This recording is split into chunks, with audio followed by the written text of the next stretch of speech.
Welcome to our channel. Today we how to uninstall Betterment tax document exports easy tutorial step by step clearly.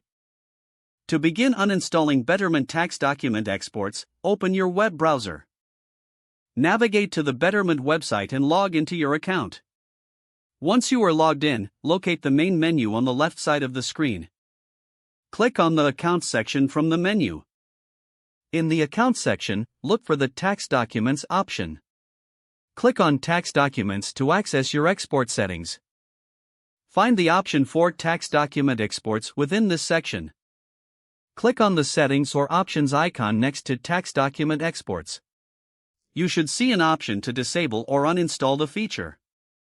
Select the Disable option to remove the tax document exports. Confirm your choice if prompted to ensure the action is complete.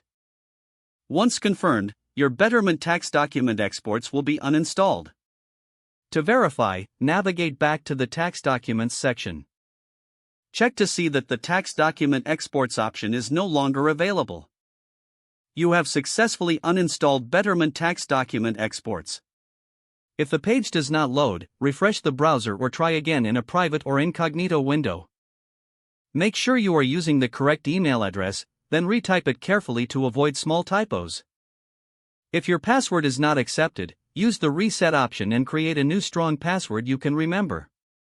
Check your spam folder for verification or security emails, then complete any requested confirmation steps.